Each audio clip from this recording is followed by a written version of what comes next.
This time, we're wrapping up the Jedi Academy trilogy and all its myriad plot threads.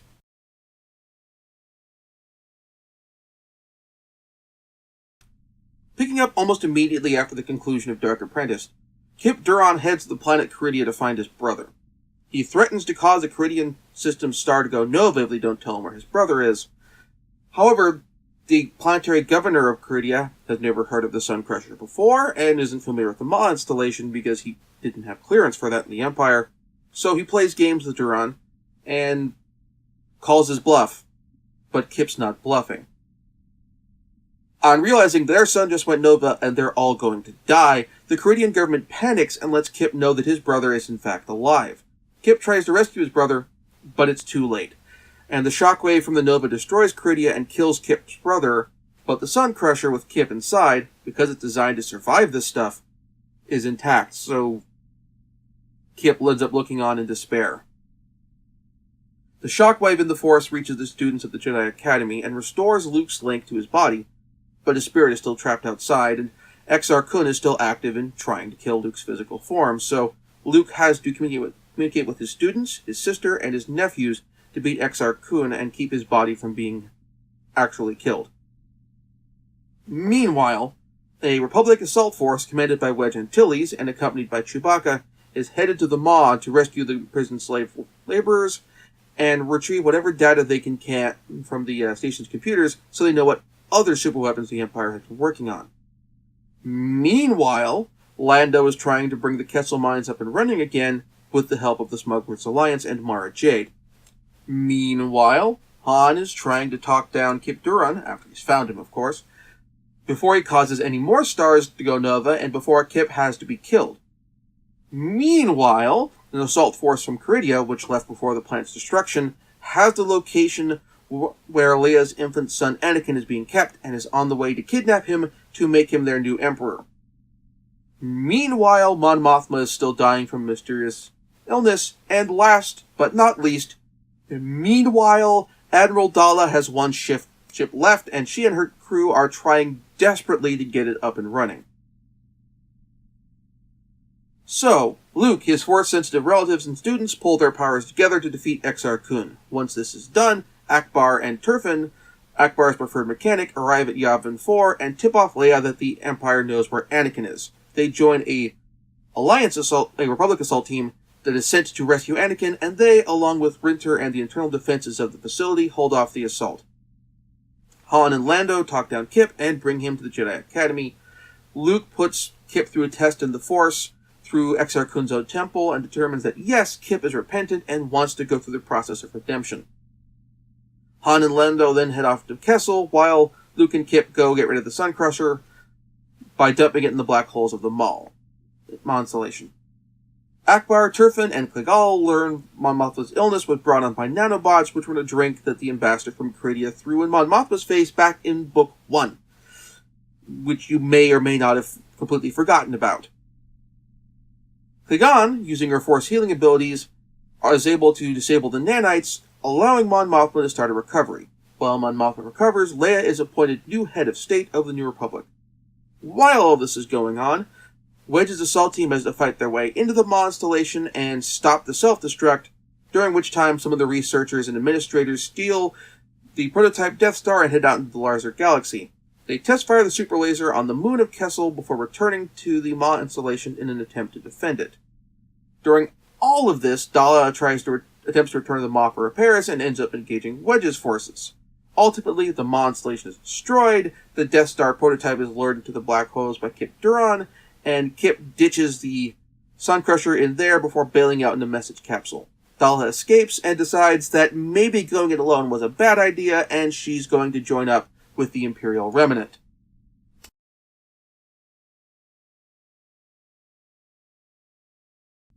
Caridia and its Imperial Academy have been destroyed. So has the Maw installation. So has a few other core systems that we don't really get the names of. And so has the outpost moon of Kessel. On the other hand, we now know that nanotechnology exists in the Star Wars universe.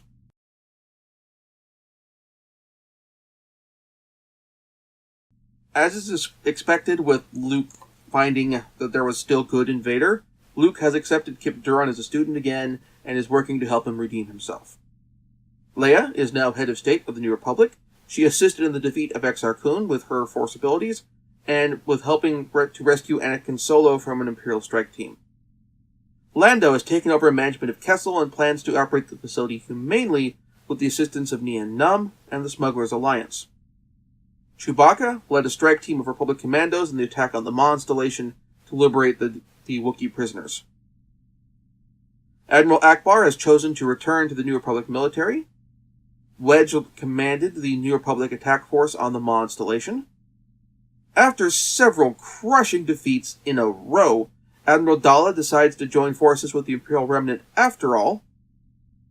And Mon Mothma is cured of the nanobot poison that was afflicting her, but she has a long recovery in store, so she steps down from office so that she can focus on her recovery.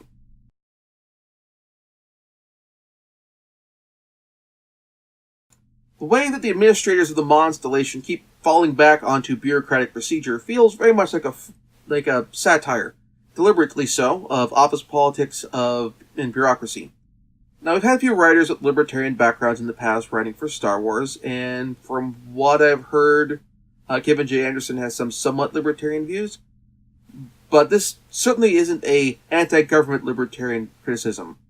I mean, once any organization hits critical mass, and that critical mass is generally more than one person, and the objective of the organization grows larger than anything particularly bigger than put together IKEA furniture, the bureaucratic process tends to bog down the system. You don't believe me? Just ask anyone who spent 30 or more minutes with a group of unrelated people, or other non-immediate family people, trying to figure out where you're going to eat.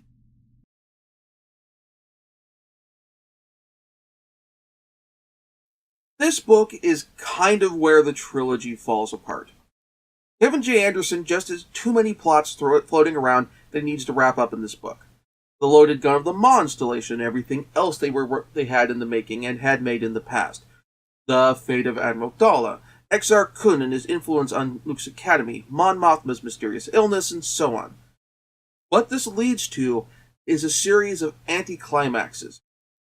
A lot of the plots in this series have enough to merit their own books on their own, and if you wanted to do more books after this one to wrap up more of this stuff. With the Imperial Sleeper Agent plot. That's its own story right there. Imperial Sleeper Agent who doesn't want to betray the New Republic, forced to help weaken it by discrediting Akbar and betraying the location of Alian Han's infant son, with the Imperial Ambassador trying to kidnap baby Anakin, for example.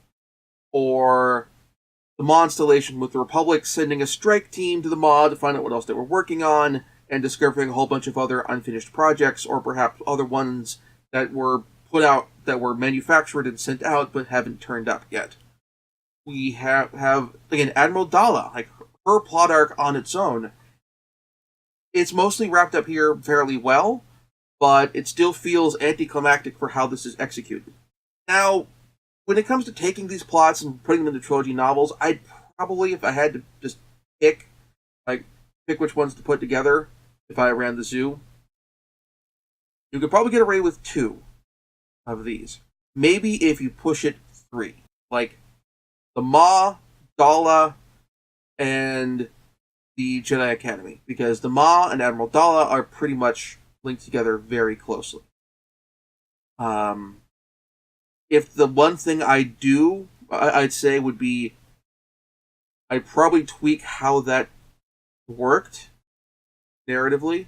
Like, having Dala be running around, get beat, come back to the Maw to lick her wounds, and then get beat again, weakens her as an antagonist. Having her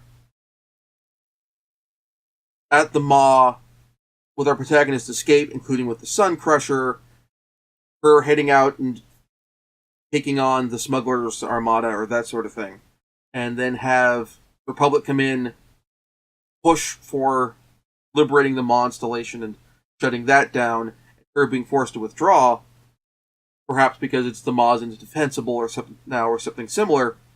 That works, and then take that half of the plot with Dala on her hit and run, just not trying to take territory, just killing as many people as possible to discredit the Republic. That part of the plot, and putting that in a secondary series with the Imperial Remnant trying to discredit the Imperial Remnant sleeper agent. That plot, and have those segregated in a separate novel. That works better, I think. It's just there isn't enough page count over the second and third books for all these plots, especially since 2 of them start in book 1, are effectively moved to the back burner in book 2 before getting picked up again in book 3. The entire Caridia plot only really works in this book because the sabotage of Akbar's B-Wing puts him on Mon Calamari to thwart Dala's attack, and explains why Mon Mothma is sick, so Kligal can show her abilities by healing Mon Mothma, and it explains why the assault force that's sent to Anakin is generally half-baked. Because Caridia got blown up, and they're only able to send a partial strike force in the first place, as opposed to something more heavy-duty that would be more likely to succeed.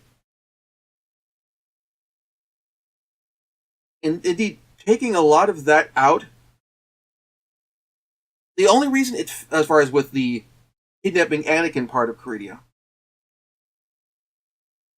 that I'd taken out and just leave the parts with Caridia focused on the parts that relate to Kip Duran, with him going to rescue his brother, and then the Academy people, because they don't know about the Maw, they don't know about the Sun Crusher, not taking him seriously until it's too late, and Kip causing the death of his own brother, and the tragic aspects of that. That part works.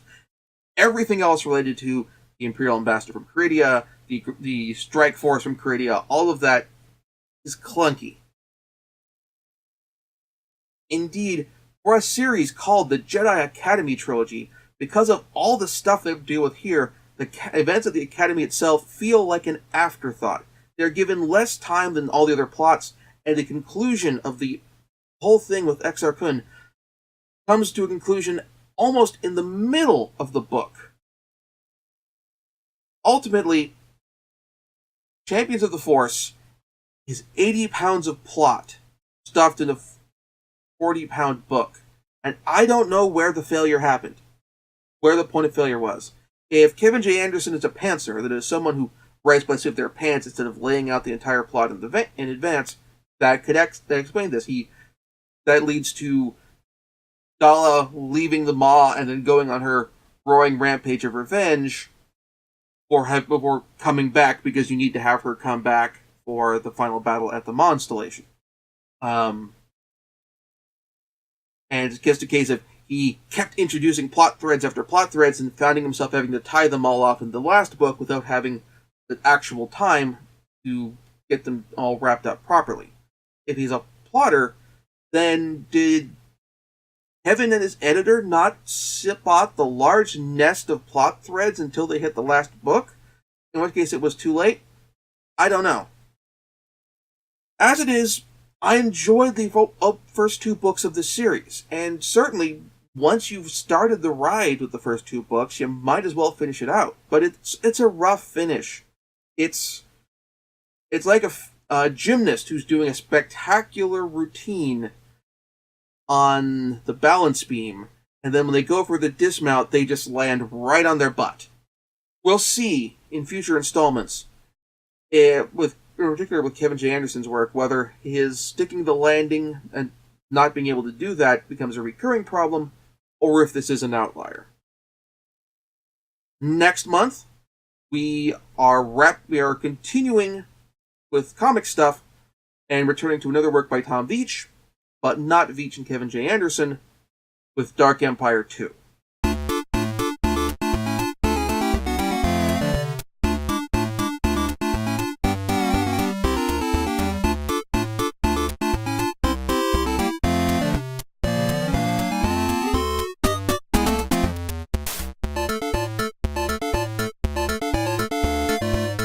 Thank you very much for watching. If you enjoyed the show, please like and subscribe, and please click the notification button to be notified whenever new episodes of this show go live.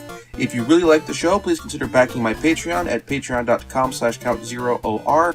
Backers can view episodes up to 1 week early, and also pick future games for Let's Plays. Thank you for watching.